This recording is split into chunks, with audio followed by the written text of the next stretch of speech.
Là, hein. Il y a 4 mois, oui, la France est en guerre, les hôpitaux sont débordés, les centres de réanimation débordent, c'est une catastrophe, on n'a plus de lits, c'est terrible, c'est la guerre. 4 mois plus tard, concrètement, qu'est-ce que vous avez fait? Est-ce que vous avez construit un seul hôpital? Rien. Est-ce que vous avez fait des tentes pour accueillir des malades supplémentaires? Que dalle. Est-ce que vous avez donné du matériel pour les centres de réanimation? Que dalle. Par contre, quand c'est la Coupe du Monde de foot, vous faites des stades en 15 jours, ça sort du sol comme des champignons.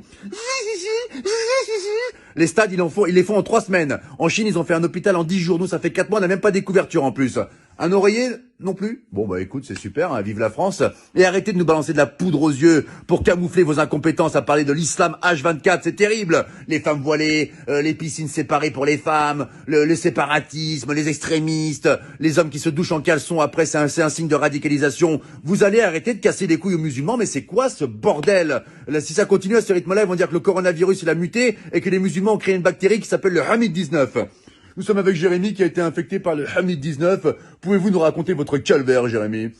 Bah, ça a commencé par la barbe qui pousse toute seule, alors que je suis un berbe à la base, donc c'est un peu incohérent, vraiment. Et après, les premiers symptômes, j'ai dit des mots d'arabe en pleine nuit. Je me réveillais, Allahu Akbar! Et là, vraiment, c'était vraiment difficile. Et le point final, ça a été quand je mangeais avec maman. Elle m'avait préparé un cassoulet, c'est une bonne vivante, maman.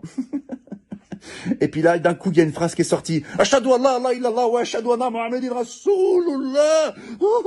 Le verdict était sans appel. Maman a appelé les pompiers. C'était le Hamid 19. Mais aujourd'hui, ça va beaucoup mieux. Hein. Je vais à la chasse avec mon berger allemand et je fais de la pétanque avec papa.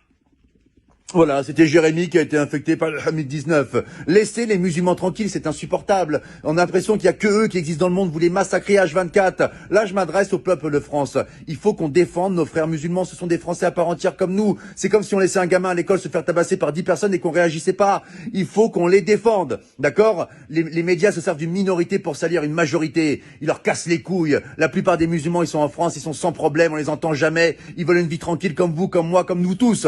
Laissez les musulmans tranquilles. Et là, c'est pas un rebeu, c'est pas un Renoir qui vous parle. C'est un blond aux yeux bleus qui vient de Bretagne et qui t'emmerde, espèce de facho de merde. Ah oui, attention, j'ai fait du Krav Maga, moi je te nique ta